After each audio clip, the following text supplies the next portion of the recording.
Salam sejahtera. Saya K7 dari Corona Time TV. Hari ini, saya akan kongsi sedikit maklumat, kebaikan dan khasiat tentang biji halba.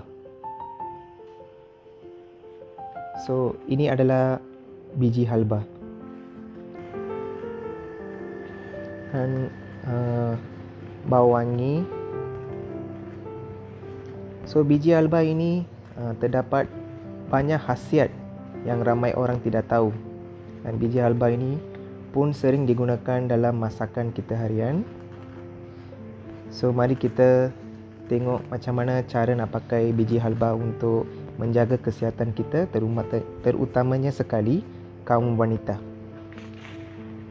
Sebelum saya kongsi maklumat-maklumat dan kebaikan-kebaikan tentang biji halba ini, saya akan tunjukkan cara masak atau membuat biji halba ini supaya kita boleh makan biji halba ini.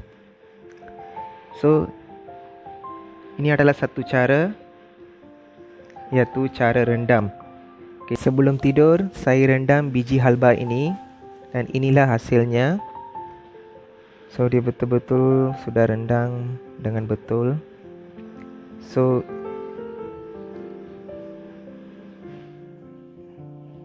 dan biji halba ini boleh terus makan di waktu pagi dalam perut kosong.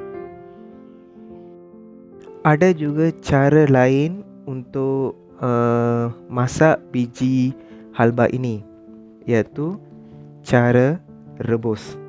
Sekarang kita pergi tengok ke cara rebus pula. So, ini adalah cara rebus. Sebelum ini saya pakai kuali yang kecil, tapi ibu saya menasihatkan untuk merebus biji halba ini kita perlu guna periuk yang besar.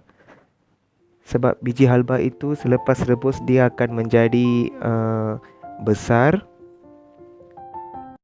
Dan pengambilan masa untuk merebuskan biji halba ini adalah sangat lama.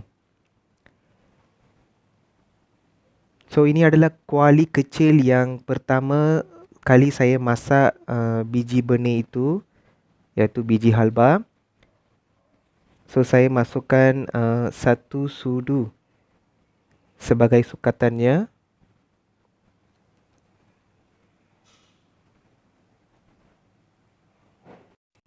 Jadi saya menasihatkan supaya anda semua menggunakan cara yang pertama, iaitu cara rendam. Sebab dia lagi menjimat kos-kos kita. So, kita tidak perlu pakai gas atau elektrik untuk memasak biji halba ini. Okey, tanpa membuang masa, mari kita tengok kebaikan yang terdapat dalam biji halba ini. Yang pertama sekali, ia mencuci perut kita. Sekiranya dalam perut kita terdapat banyak toksin-toksin yang tidak bagus untuk kesihatan kita. Selepas itu, biji halba ini juga mencuci darah kita. Okay, dia mencuci darah kita, boleh mengurangkan kadar glukosa darah kita, pun boleh merawat penyakit kencing manis. Lepas tu dia juga mengurangkan berlaku pengumpulan lemah-lemah baru dalam badan kita. Dengan ini, ia juga membantu mengurangkan berat badan kita. Biji halba ini juga boleh menggunakan sebagai kalori untuk meningkatkan tenaga secara semula jadi untuk menguatkan fungsi jantung. Ia juga boleh membantu melancarkan perjalanan darah kita dan mengatasi masalah senggungut. Melegakan masalah sakit kepala seperti migrain. Biji halba ini juga menjaga, memulih dan menambahkan tenaga seksual kita. Menguatkan fungsi rahim, merangsangkan dan menyuburkan rahim. Ia juga mengetatkan dan meremajakan rahim. Ada banyak kebaikan lagi, tapi saya cuma kongsi sedikit sahaja.